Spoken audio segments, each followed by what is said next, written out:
भविष्य ज्ञान के प्रति मनुष्य में हमेशा से उत्कंठा रही।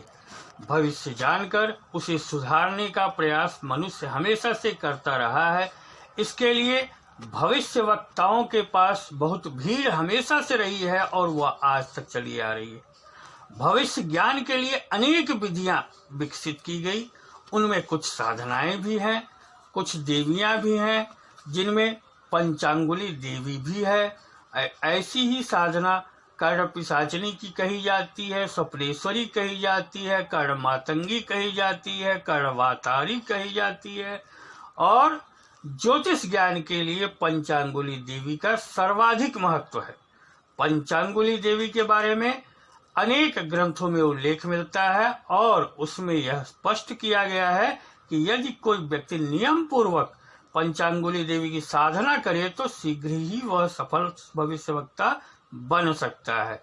किसी भी व्यक्ति का हाथ देखते ही उस व्यक्ति का भूत, वर्तमान और भविष्य उसके सामने साकार हो जाता है। साथ ही वह अनेक सूक्ष्म रहस्यों से भी भली भांति परिचित हो जाता है। मूलतः पंचांगुली देवी की अवधारणा हस्तरेखा के लिए है, यद्यपि यह ज्योतिष का भी ज्ञान अच्छा देती है। यह स्पष्ट है कि पाश्चात्य हस्तरेखा विशेषज्ञ हीरो भी पंचांगुली देवी की साधना करते थे। वह 3 वर्ष भारत में रहे थे और एक योगी से पंचांगुली साधना का अध्ययन किया था। इसी साधना की वजह से वह विश्वविख्यात हो सके। पंचांगुली साधना में शुभ मुहूर्त का होना अत्यंत आवश्यक है। इनकी साधना किसी भी महीने में प्रारंभ की जा सकती है, पर वैशाख, कार्तिक, आश्विन एवं माघ मास विशेष शुभ माने गए हैं। तिथियों में द्वितीया, पंचमी, सप्तमी, अष्टमी, दशमी अथवा पूर्णमासी से साधना प्रारंभ की जा सकती है। रविवार, बुधवार, गुरुवार तथा शुक्रवार इसे प्रारंभ करने के लिए श्रेष्ठ माने जाते हैं। कृतिका, रोहिणी, पुनर्वसु, हस्त तीनों उत्तरा, अनुराधा तथा श्रवण नक्षत्र विशेष अनुकूल माने जाते हैं, जबकि स्थिर लग्न जैसे वृष, सिंह, वृश्चिक, कुंभ शुरू करने के लिए साधना अच्छा होता है।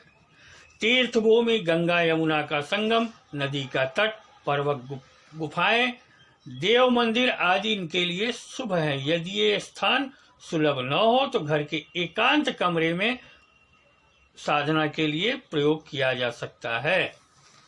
किसी भी तंत्र साधना में आवश्यकता पड़ने पर यंत्र का उपयोग आवश्यक होता है और पंचांगुली साधना सिद्ध करने के लिए प्राण प्रतिष्ठा युक्त तंत्र सिद्ध पंचांगुली यंत्र अत्यंत आवश्यक होता है। और साथ ही पंचांगुली देवी का चित्र भी होना चाहिए।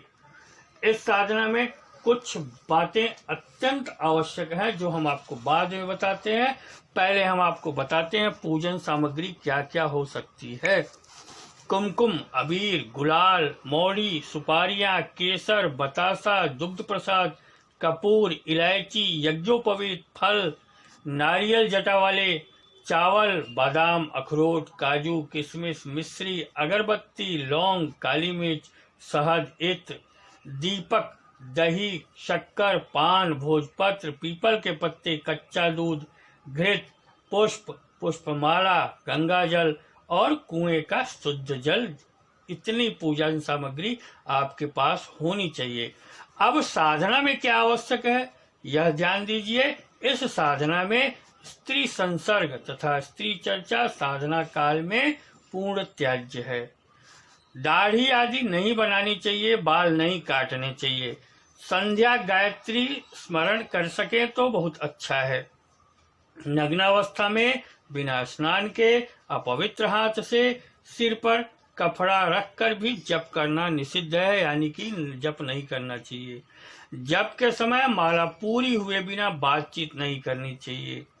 छींक, प्रत्यय, अपान वायु यानी कि गैस पास आदि होने पर हाथ धोएं तथा कानों को जल से स्पर्श करें। आलस्य, जम्हाई, छींक, नींद, थूकना, डरना, अपवित्र वस्त्र, बातचीत, क्रोध आदि जप काल में बचाए जाते हैं, नहीं होने चाहिए। पहले दिन जितना जप किया जाए रोज संख्या उतनी ही निश्चित रखें जप काल में शौच जाने पर पुनः स्नान कर ही जप में बैठें। अब जप काल के नियम भी देख लीजिए। आपको भूमि शयन करना है, ब्रह्मचर्य का पालन करना है, रोज स्नान होना चाहिए, अधिकतम मौन रहने की कोशिश करें, गुरु की सेवा करें, पाप कर्म न हो यह ध्यान दें, रोज पूजा जरूर करें, देवताओं का अर्चन करें, इष्ट देव व गुरु में पूर्ण श्रद्धा रखें, निष्ठा से जप करें और पवित्रता का पालन पूरी तरह से होना चाहिए। हम आपको पंचांगुली मंत्र और इसके साथ अत्यंत आवश्यक काल ज्ञान मंत्र भी बता रहे हैं। सबसे पहले तो साधक को संकल्प करना चाहिए कि कितने दिन, कितनी संख्या, कैसे आप जप करेंगे। संकल्प आप शुद्ध हिंदी में लिख लीजिए एक पेज पर, उसके बाद उसको दोहरा लीजिए, संकल्प ले लीजिए। संकल्प अत्यंत आवश्यक है। उसके बाद 5 बार काल ज्ञान मंत्र का उच्चारण आपको करना होगा। उसके बाद यंत्र को सामने ध्यान करते हुए 108 बार पंचांगुली मंत्र का कम से कम जप होना चाहिए। अंत में पंचांगुली ध्यान करते हुए साधना आपकी रोज की समाप्त होनी चाहिए। कहा जाता है कि 60 दिन साधना करने पर मंत्र सिद्ध होता है, किंतु हमारा मानना है कि 108 दिन आपको जप करना चाहिए। यह भी कहा जाता है कि काल ज्ञान मंत्र का 1 लाख जप करने पर भूत भविष्य सिद्धि हो जाती है। पंचांगुली जी का ध्यान इस तरह से है। पंचांगुली महादेवी श्री सीमंधर शासने अधिष्ठात्री करस्यासौ शक्ति श्री त्रिदशे शिशु ऋतु। इस प्रकार पंचांगुली जी का ध्यान मंत्र है।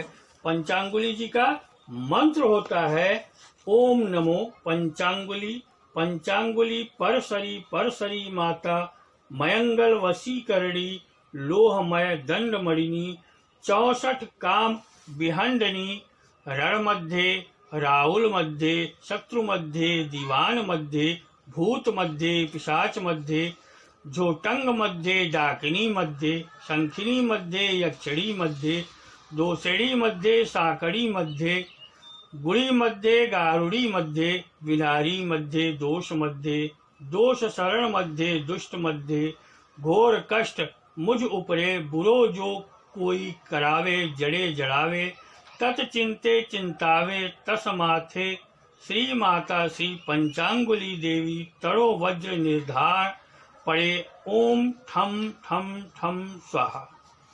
एक तो यह मंत्र है।